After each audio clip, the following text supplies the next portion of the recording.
Aloha Kauai. I hope you're all enjoying the nice weather we're having. Great that the long rainy days of December, early January are done.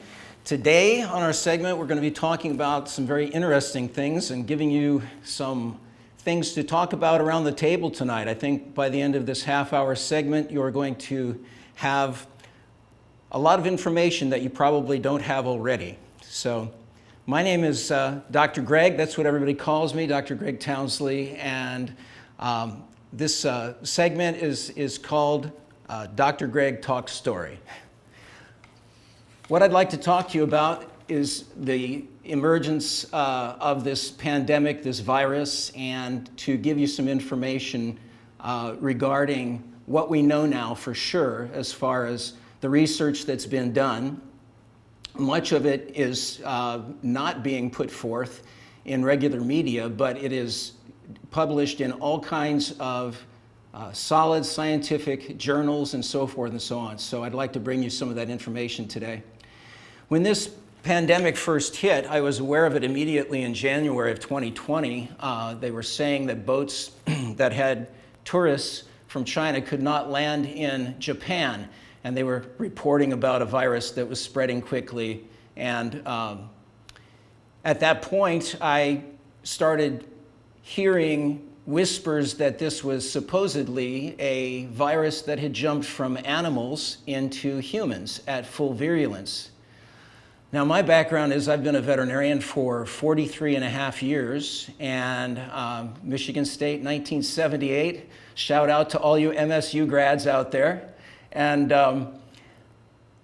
one thing I know absolutely for sure is that the vast majority of viruses are species specific, meaning that dogs don't get cat coronaviruses, cats don't get dog coronaviruses.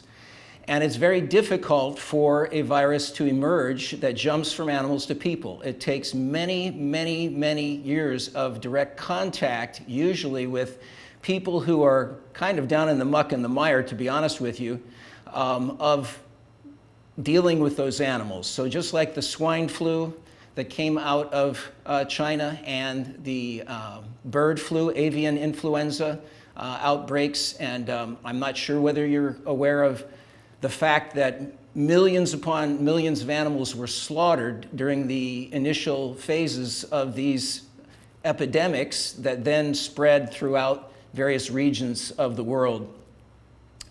But when I heard that there was a coronavirus that had supposedly jumped at full virulence into humans, I knew that something was wrong. Red flags were flying everywhere. My background, of course, is that I've had graduate level epidemiology, virology, bacteriology, microbiology, et cetera, et cetera. So veterinarians are trained in zoonotic diseases more so than your average MD. Probably the only one who's trained to the same degree is your local infectious disease specialist, board certified MD who's had extensive studies on beyond the regular program in medicine. This group of diseases, things like rabies, pseudorabies, brucellosis, et cetera, include diseases that can spread from animal species into humans. When I heard that this had happened suddenly and at full virulence, I knew immediately that something was wrong. So I started doing a deep dive into research papers from the National Institutes of Health. And the first paper that I'd like to talk to you about is labeled the isolation and characterization of a bat SARS-like coronavirus that uses the ACE2 receptor. This was a paper that was published back in 2015. Actually, they had been looking at this subject for quite a while, all the way after SARS-1, which is in 2002 and 2003, which was at epidemic proportions but did not reach pandemic proportions.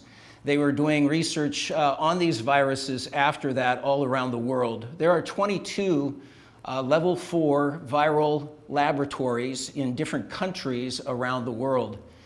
The research in this country was being done on the East Coast at Fort Detrick. It's a military virology lab, and it is the place where they do all kinds of research on a number of different organisms in order to be able to fight against the potential for some sort of bioweapon that might come our way. They also, from everything that I've read, they also form bioweapons. So this particular virus was manipulated in the lab under what is called gain-of-function research. Gain-of-function research is a procedure where they take an already pathogenic virus and they make it more virulent. What that means is they increase its strength and its ability to infect, so it has a higher morbidity and a higher mortality. The bat SARS-like coronavirus that they were messing with at that time, actually they were looking at lots of different bat coronaviruses, were being supplied in large part to the United States by Dr. Zheng Li, who is the head of coronavirus research at the Wuhan Institute in China. So our country was doing this research.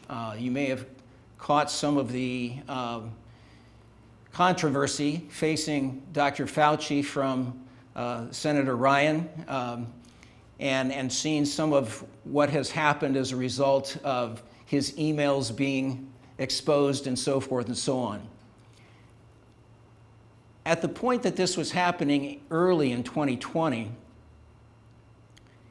the question in my mind was this something where they were going way beyond what they should in the laboratory, and as a result of that somehow it leaked out, or was this some sort of a purposeful thing that may have taken place for economic and other purposes? So I started looking at these papers, and it became very clear through another paper that was published just about the same time that paper is called "A SARS-like Cluster of Circulating Bat Coronaviruses Shows Potential for Human Emergence." And I'd like to read just a few parts of this summary or abstract. All of these scientific papers, which have many pages of the breakdown on what they were actually doing with this virus, how they were modifying it, all the things that were taking place. They have an abstract at the top that pretty much anyone can read, even if you don't have a medical background or a medical education. Let me read this to you. Using the SARS-CoV reverse genetics system, we generated and characterized a chimeric virus expressing the spike of bat coronavirus SHC014 in a mouse-adapted SARS-CoV backbone. Now let me just break that down for you a little bit. They had a virus that they changed, and they changed it by taking the spike from a bat coronavirus that they found that was the closest wild bat coronavirus to the original SARS-1 outbreak, and they put it onto a mouse-adapted SARS-CoV backbone. So in this situation, you have a part of one virus being put onto another base or backbone of a virus, specifically the S1 spike protein, which probably all of you have heard about at this point. At that point, they had come up with, as of 2012 and 2013, in the laboratory here in the United States, a virus that would attach to the ACE2 receptor on human cells 99.9% of the time. I'm going to say that again. As of 2012 and 2013, they had a horseshoe bat coronavirus that would attach to the ACE2 receptor on human cells 99.9% of the time. And this is coming right out of our National Institutes of Health and its medical library. All of these are standard source material, and all of these you can look up. The unfortunate thing is that some of the papers that were initially very available on the internet have actually been scrubbed off the internet and archived, but I downloaded these, and you can get a hold of them still by Googling them, and you can also go to, I believe it's archive.org, and pull up these papers if they're not readily available to you when you do your search. At that time that they found this virus that would attach to the ACE2 receptor on human cells and replicate efficiently, they found that it would replicate efficiently in primary human airway cells and achieve in vitro titers equivalent to epidemic strains of SARS-CoV-1, the original SARS-CoV virus that caused the epidemics in 2002 and 2003. So, in addition to the in vivo experiments, they demonstrated replication of the chimeric virus. Again, a chimera is when you make something, you put something together. It's not the natural, this is not a natural virus. I want to say that again, this is not a natural virus. This is a chimera. This was created in the laboratory. This chimeric virus in mouse lung with notable pathogenesis. They were doing gain of function research, increasing the function, increasing the functionality of this virus, making it stronger, more infective, and increasing its morbidity and mortality. Why would they do such a thing? They were doing it, well, what if this happened? They were running a what if scenario and producing the actual organism, and then what would we do with this organism if it actually somehow was either changed by another country or happened through many passages of evolving within wild bats. So the bottom line of this was that the evaluation that they had of treating this, I'll read it to you. Evaluation of available SARS-based immune therapeutic and prophylactic modalities revealed poor efficacy. Both monoclonal antibody and vaccine approaches failed to neutralize and protect from infection with this virus using the novel spike protein. So this novel spike protein put onto this horseshoe bat virus, original coronavirus, could not be neutralized with monoclonal antibodies. And the vaccine would not neutralize it. It didn't produce neutralizing antibodies. That's still the same, even though the vaccine will probably keep you out of the ER, probably keep you off of a ventilator. And I should just pause and tell you that I'm most definitely not anti-vax. I give vaccines every single week of my life for the last 43 years. So vaccines have a lot of, they've saved a lot of lives in a lot of different places. However, in our next segment, I will discuss the mRNA platform vaccines, the potential benefits and risks, because I think people should have informed consent when they go ahead and do that. And most certainly, for anyone who's considering this for their children, I would just say this to you flat out, that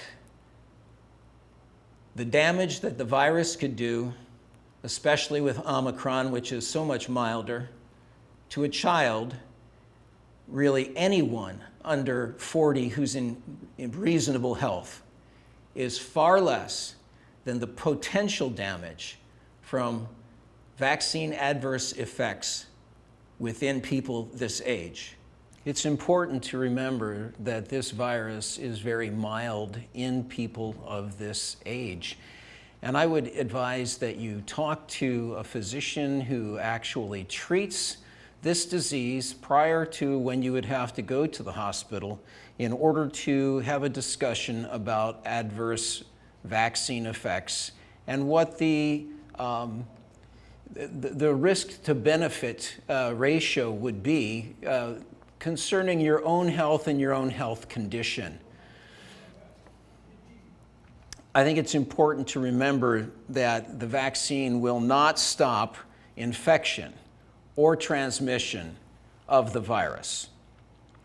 Most people have an asymptomatic or very mild kind of disease formed from Omicron, which has replaced Delta, which replaced Beta, which replaced Alpha, the original virus. The vaccine is made at this point to the original S1 spike protein on the Alpha virus. That was what we were dealing with in the early parts of 2020 and throughout most of 2020. As you're aware, there's been a lot of mutation, a lot of variants, and really, if you look at the number of variants, it's in the thousands, but there's only certain ones that seem to rise to the top and then more or less push out the other virus. So Omicron is actually probably one of the best things that has happened since the start of this pandemic, because most people will have a very mild disease from it. If you're older, you have pre-existing conditions, especially diabetes, obesity, pulmonary hypertension, various things like this, then yes, it's a danger that you need to be aware of, and you should consider vaccination. But if you are a healthy person under the age of 40, and certainly for anyone under the age of 30, and you are not obese and you don't have diabetes, then you should carefully consider some of the huge amounts of published scientific papers that are peer-reviewed regarding adverse effects and some of what is happening as a result of post-vaccination illness. Standard source medical research strongly supports the conclusion that being vaccinated will not stop you from getting the virus or transmitting it to your loved ones. There's some misinformation in the mainstream media about this, trying to encourage you to be vaccinated. And once again, I think there are some other factors in play there as far as how this is being leveraged and why it's being politicized. But I think you should do your own research and also talk to a physician who does treat this disease prior to when you have to go on to oxygen or a ventilator in the hospital. This is a treatable disease. It has been proven to be a treatable disease, and there are physicians who are treating it successfully. So I encourage you to consult your own physician who's familiar with your own health condition for any kind of personal medical advice. I do not treat or diagnose humans, but I do support this depth of information, this huge now stack of research papers that are peer-reviewed, standard source material that you really should be aware of. Again, I would say to you, if you're considering this for your children, I would strongly caution you against it. If your child is healthy, I know that local officials and everyone's basically in lockstep over what's coming down to them from the WHO and from the CDC. But I also must tell you that my research has shown that there is an awful lot that's been covered up regarding money and its effect on the CDC and the WHO, as well as politics. And that's a very sad story. But right now, they have invested billions and produced huge numbers, huge numbers of vaccine. And they have inventory on the shelves, to be quite honest with you. They have inventory on the shelves to sell. It really makes me sad that to see this happen in the field of medicine. But there's been a huge amount of compromise that has to do with people getting very, very wealthy as a result of this pandemic. I'll go ahead and finish this comments on this paper, and then we'll go on. This is the statement at the end of this abstract that I'm reading from. It says, "We synthetically re-derived an infectious, full-length SHCO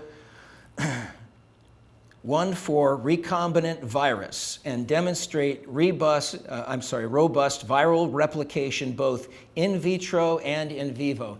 In other words, in vitro is basically in the test tube, in the laboratory. In vivo is in active growing live cells. That's in the body. That's in a living organism. They have, again, synthetically re-derived an infectious, full-length SHC-014 recombinant virus and demonstrate robust viral replication, meaning it's highly infectious in both in vitro and in vivo. The paper was published in 2015. The scientific research that led up to the paper was being done from 2004 to 2014. And as I stated earlier, as of 2012 and 2013, they had a horseshoe bat coronavirus that would attach to the ACE2 receptor on human cells 99.9% of the time. If you want to fast forward from that and talk a little more about the origins of this virus, the National Institutes of Health and the National Institute of Allergy and Infectious Disease, which is what Dr. Fauci is over, were shut down by Health and Human Services. So the way that's organized in our government is Health and Human Services is over the NIH, which is over the National Institutes of Allergy and Infectious Disease. All of this research was being done down at this level. Dr. Fauci actually has never treated a patient in the last 50 years, but he has been the one who writes grants. He's the money guy. He's the one who funds various different forms of research. And if you follow the trail back far enough, you'll find that he took an awful lot of credit for the work of other people with the HIV virus. And I would encourage you to delve into some research regarding his background and the fact that he was the one writing all of these grants fully in support of this gain-of-function research here in the United States. And when it got shut down by Health and Human Services, he was livid. What he ended up doing is transferring that research to the Wuhan lab where we had originally gotten all of these bat samples from Dr. Zhang Li. She's called the Bat Lady in China. She is one of the lead coronavirus researchers in the world. And our country gave a $3.7 million grant to the Wuhan lab through the Eco Health Alliance. Please go and look that up. Through the Eco Health Alliance, there was a huge grant given in 2015, and Dr. Fauci made sure that happened. He wanted to see this gain of function research go forward. He made sure that Wuhan got what they needed in order for that to happen. You can only guess at what the motives might be for that when he was being defunded because other scientists were throwing the red flags and saying this is very, very dangerous gain-of-function research being done in our laboratories, and we do not stand with it. A huge amount of this information has been suppressed, has been covered up, and there's active censorship that's going on to try to hide some of the information that's in these papers from the NIH. So at that point, you might question, why in the world would someone who has been basically censured by their own government and by those who are so far above them in the government, what would be the motivation? What would be the possible motivation for them to do this? And all I can tell you is, having been in the ivory tower, that there is so much ego and money involved in the research area of biopharmaceuticals that really even completely outdistances the rest of big pharma. The competition within this field is cutthroat.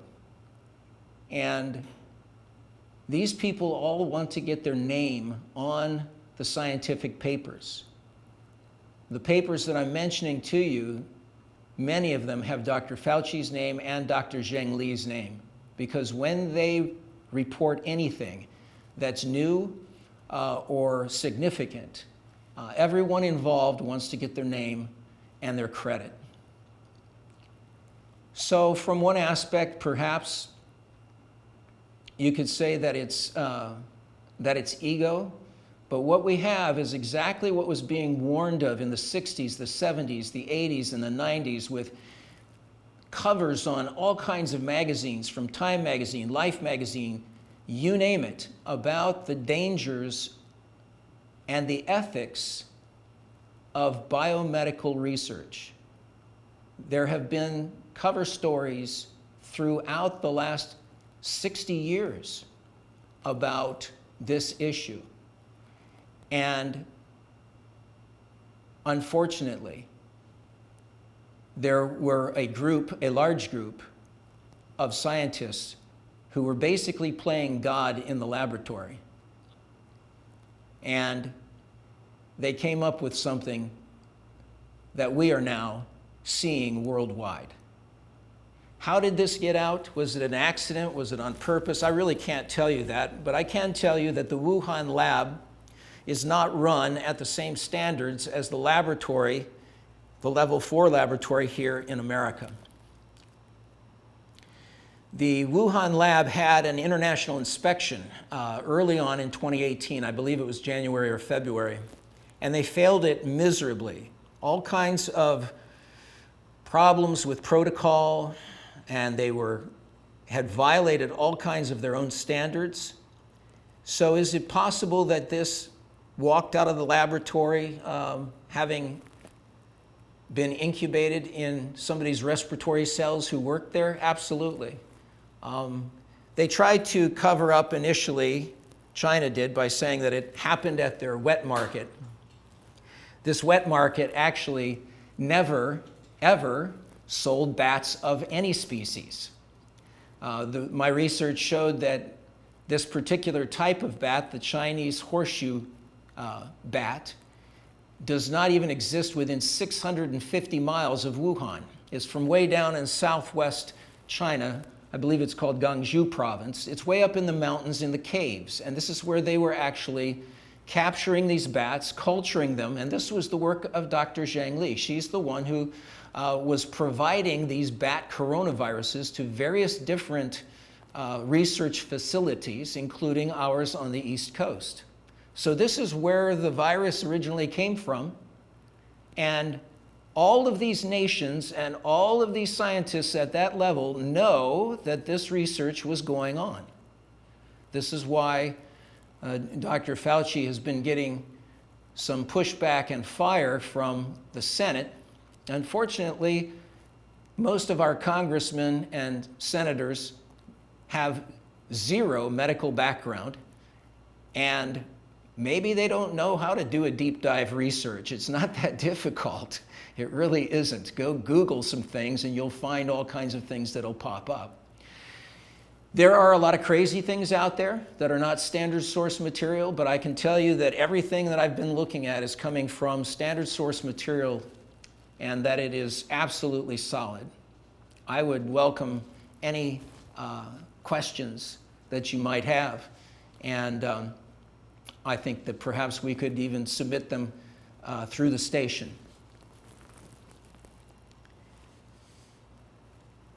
After that failure in 2018 of the Wuhan laboratory, when it failed its international inspection so badly, the outbreak actually started in September or October of 2019.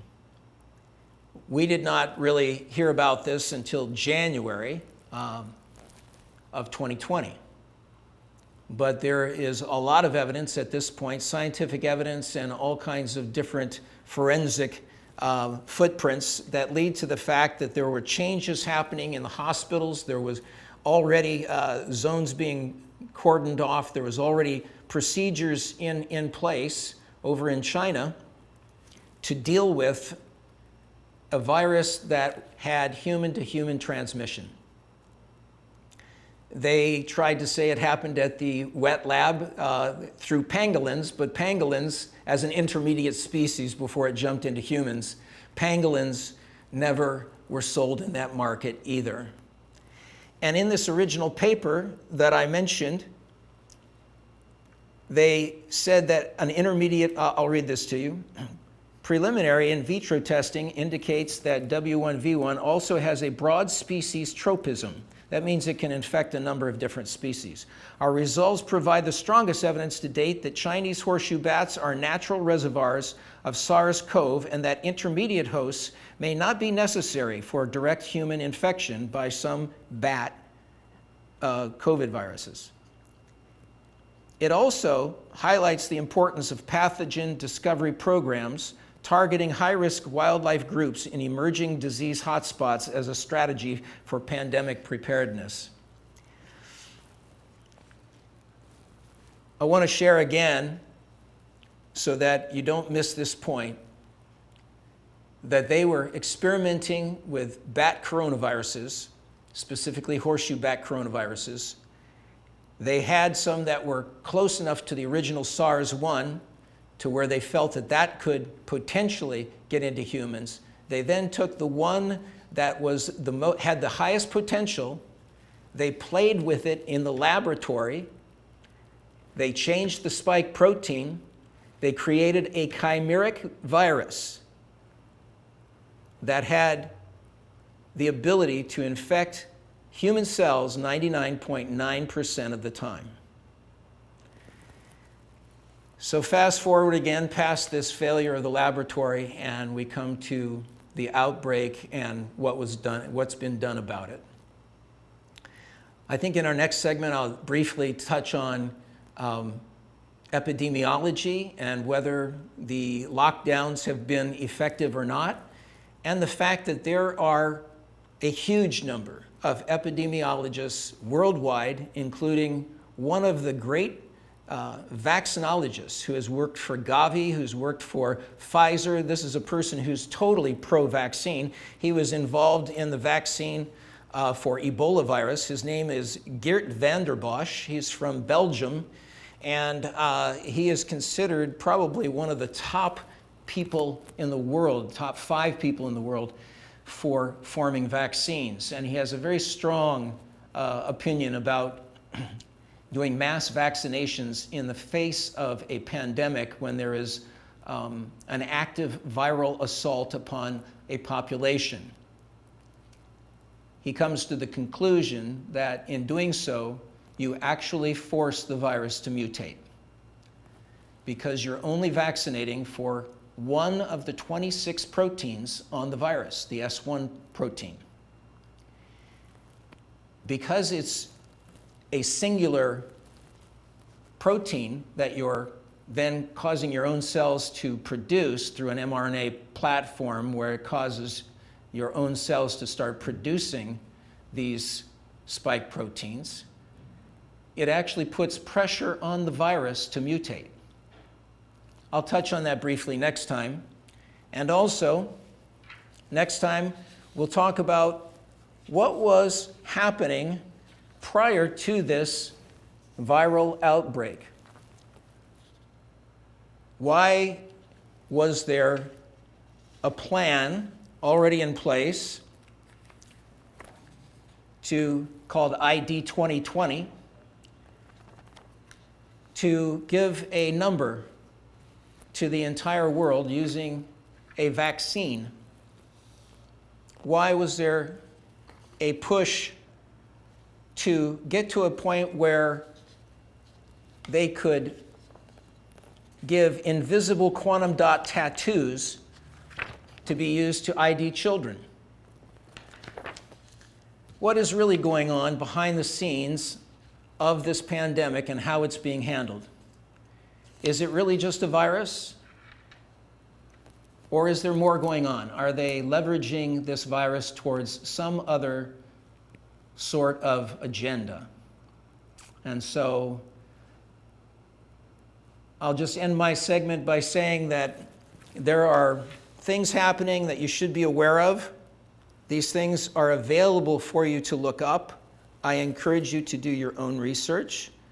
And I encourage you to not be complacent and gullible.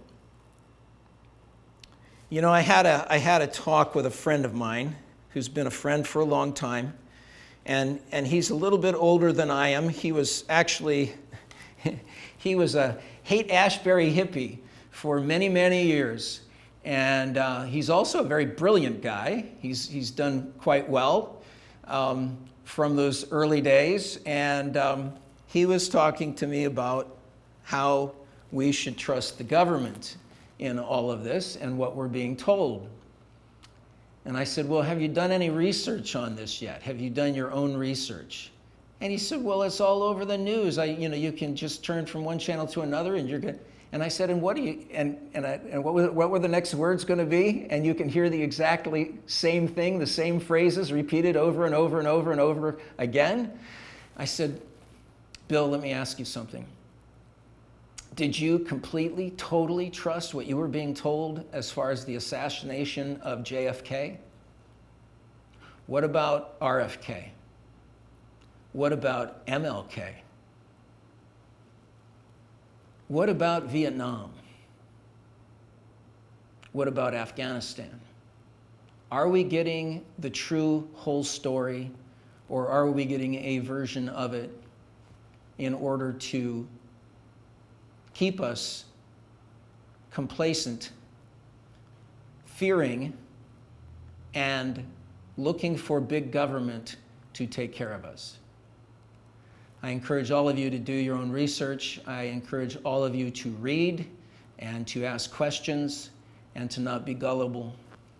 And I strongly encourage you not to vaccinate children. So this is kind of a serious message here for my first message, and I hope you'll tune in again, and we'll talk about what's happening with these attempts to leverage this towards an ID number for everyone on the planet. And you know, you would just think, well, gee, that's just some sort of crazy talk. But when you pull up the evidence for what they've been planning and what they've already published and what they've already had various different governments sign on to as far as a plan going forward for the future, it's not crazy. It's not a theory. It may be a conspiracy, but you should look up ID 2020. You should look up Event 201. You should look up Agenda 2021 and Agenda 2030. These are things being put into place by international globalist interests that are trying, through the use of the Bank of International Settlements, which is basically the Fed, is like our Federal Reserve Bank. These are the national banks for the whole world that control economies. The international bankers have a plan, and the plan is published, and they're putting it into practice, and you really should know about it. So anyway, I'm Dr. Gregg, and I invite you to talk story and be interested in any input that you might have or any questions that you might have. And I hope that you have an awesome day and just enjoy the good weather while you can, and hopefully it'll stay for a long time. And God bless, and I'll see you next week.